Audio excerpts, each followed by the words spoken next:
at it again, and several of y'all sent me this clip because apparently Elon Musk is absolutely obliterating this reporter in this interview. Now, I know I'm a little bit late. I apologize. Been a little under the weather, so if you hear me coughing or anything like that, or, sniffling, got the sniffles, okay, I apologize. All right?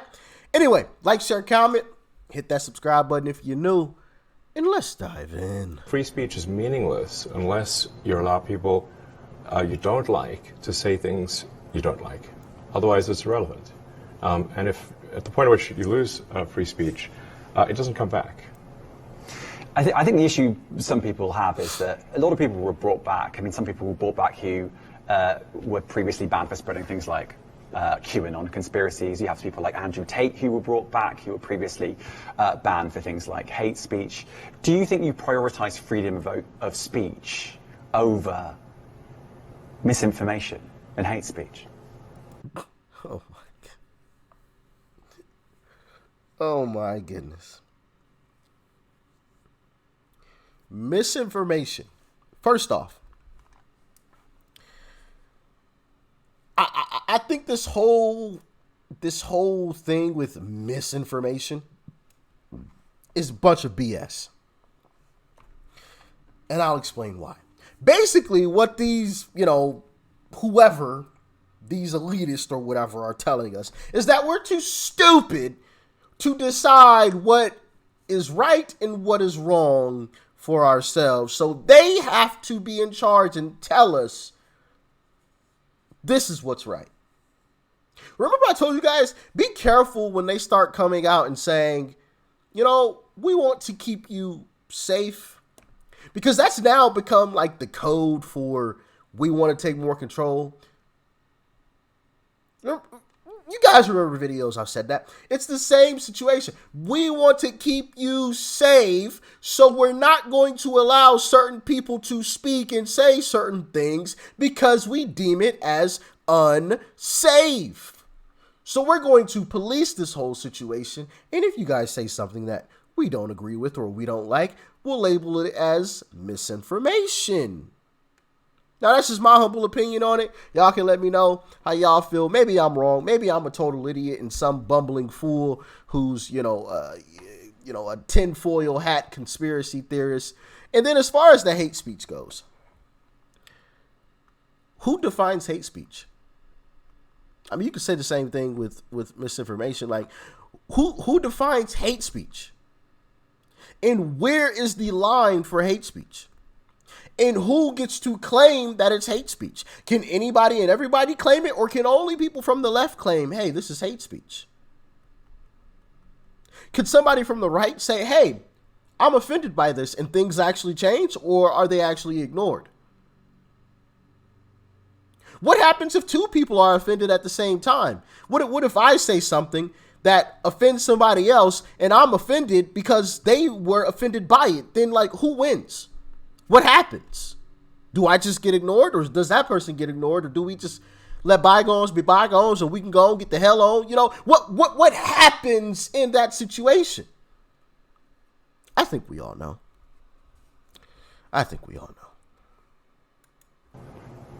Well, who's to say that something is misinformation? Bingo. Who's the arbiter of that? Bingo. Is it the BBC? You're literally asking me? Yes. Well, no, you are the arbiter on Twitter because you own Twitter. Yes, I'm saying who is to say that one person's misinformation is another person's information?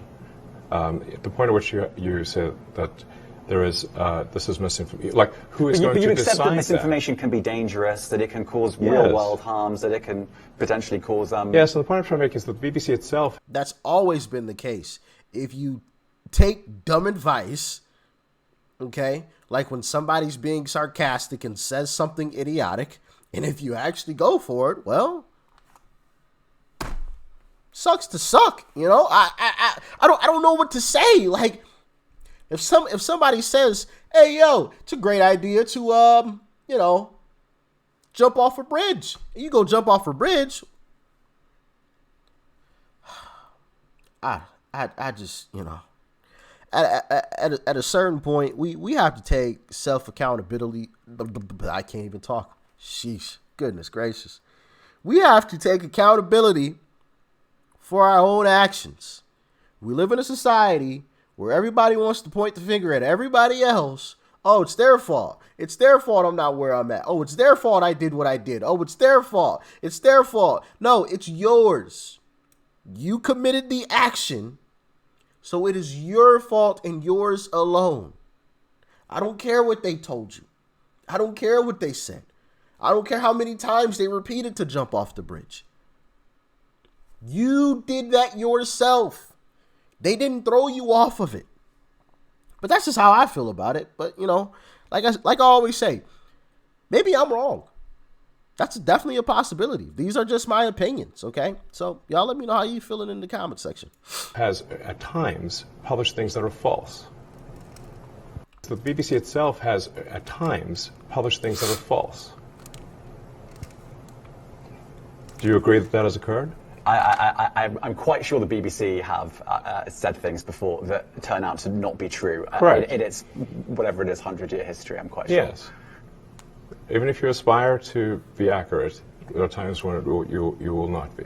We've spoken to people very recently who were involved in moderation, and they just say there's not enough people to police this stuff, particularly around hate speech in the company. Is that what hate speech are you address? talking about? I mean, you use Twitter. Right.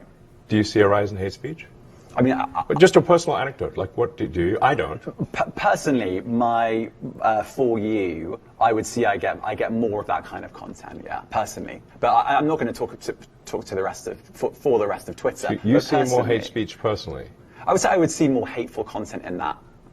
Content you don't like or hateful. What do you mean to describe a hateful? Great point. Great point there. There's a difference between things you hate and actual hate speech. Yeah, facts. Yeah, I mean, you know, just content that will solicit a reaction, something that may include something that is slightly racist or slightly sexist, those kinds of things. So you think if something is slightly sexist, it should be banned? No, Is that what you're saying? I'm not saying anything. I'm saying. Well, I'm just curious. I'm trying to understand what you mean by hateful content. And I'm asking for specific examples. And you just said that if something is slightly sexist, that's hateful content. Does that mean that it should be banned? Well, you've asked me whether my feed, whether it's got less or more. I'd say it's got slightly more. That's why I'm asking for examples. Can you name one example? I honestly don't use. Honestly, I You don't. can't name a single example. I'll tell you why. Because I don't actually use that for you feed anymore. Because I just don't particularly like it. But you and said actually, a lot of people are quite similar. I only look at hang on a second. following. You said you've seen more hateful content, but you can't name a single example, not even one. I'm not sure I've used that feed for the last 3 or 4 weeks. And Well, then how did you see the hateful content? Because I've been using Twitter. Caught him in a lie. Now he's talking in circles. Since you've taken it over for the last 6 months. Okay, so then you must have at some point seen the hateful content. I'm asking for one example. Right. And you can't give a single one. And I'm saying... Then I say, sir, that you don't know what you're talking about. Really? Yes, because you can't give me a single example of hateful content, not even one tweet. And yet you claimed that the hateful content was high. Well... That's false. No, what I claimed... You just lied. What I claimed was... there are many organizations that say that kind of information is on the rise. Now, whether it has on my feed or not, I mean, right? And Literally you can look at name something one. like the Strategic Dialogue Institute in the UK. They will say that. So Look, people will say all sorts of nonsense.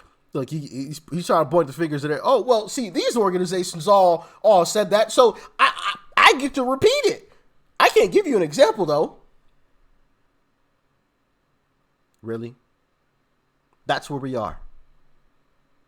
Where we just randomly repeat things without anything to back it. Like I would assume, okay, if there was truly hateful comments, you could at least say one of them.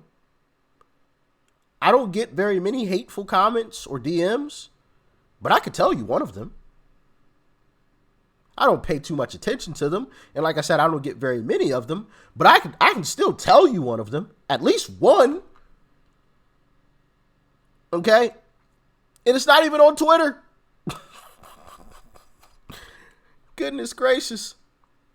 Nonsense. I'm literally asking for a Right. single example, and you can't name one. Right, and as I've already said, I don't use that feed. But Well, then how would you know that? I don't think this is getting You anywhere. literally said you experienced more hateful content, and then couldn't name a single example. Right, and as I said, That's absurd. I haven't actually looked at that feed. Then how would you know this hateful content? Because I'm saying that's what I saw a few weeks ago. I can't give you an exact example. Let's move on. We only have a certain amount. Nah. We're not moving on.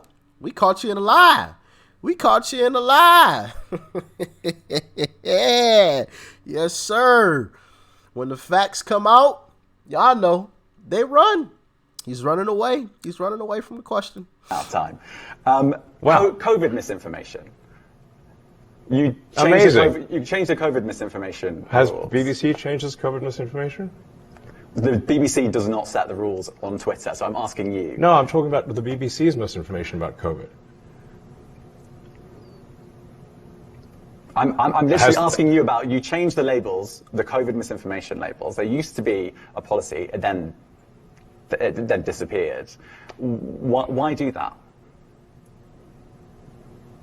Well, COVID is no longer an issue. Actually, I think Joe just signed something to end. I think I saw something about it, like the whole COVID pandemic emergency, something. Y'all let me know in the comment section if y'all saw the same thing. I'm pretty sure I saw that recently. Does the BBC hold itself at all responsible for misinformation regarding masking and side effects of vaccinations, and not reporting on that at all?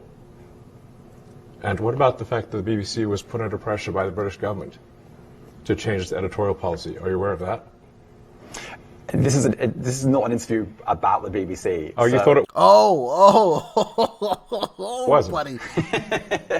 And I see now why you've done Twitter Spaces. I am not a representative of the BBC's editorial policy. I want to make that clear.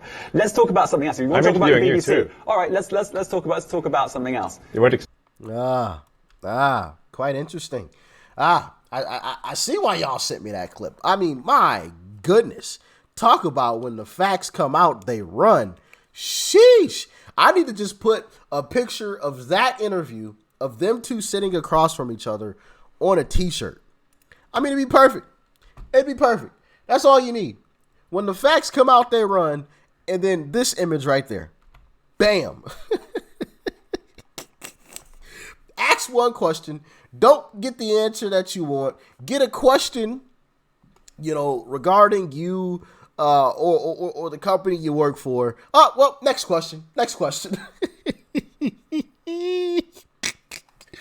Man, you gotta love it. Shout out to Elon, man. Yeah.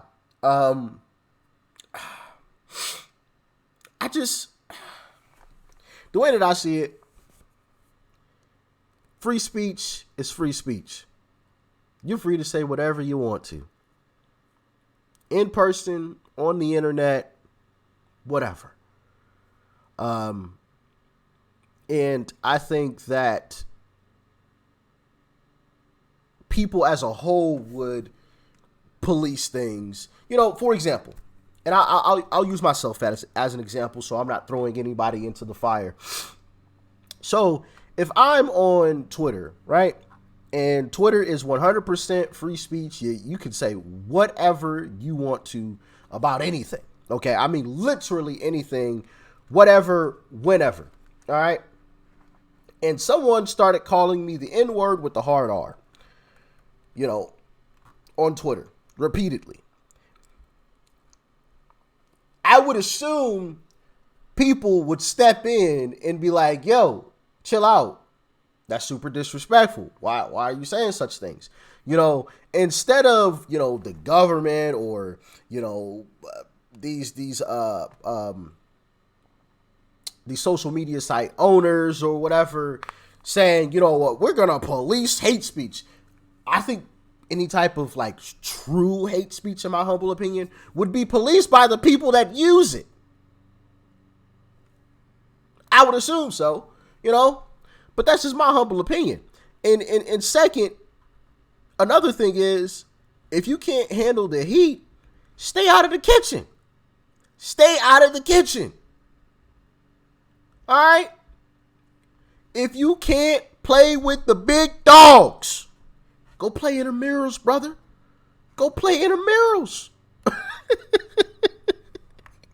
Don't be out here trying to play with the varsity squad. Go play intramurals after school. You know? Jeez. I'm so tired of this stuff, man. Let people speak. Let people speak. That's what I say. And like I said about the whole misinformation thing, you know, if you decide to do it, that's on you. But am I stupid for that? Y'all let me know. Maybe I am. Peace and love. I'm out.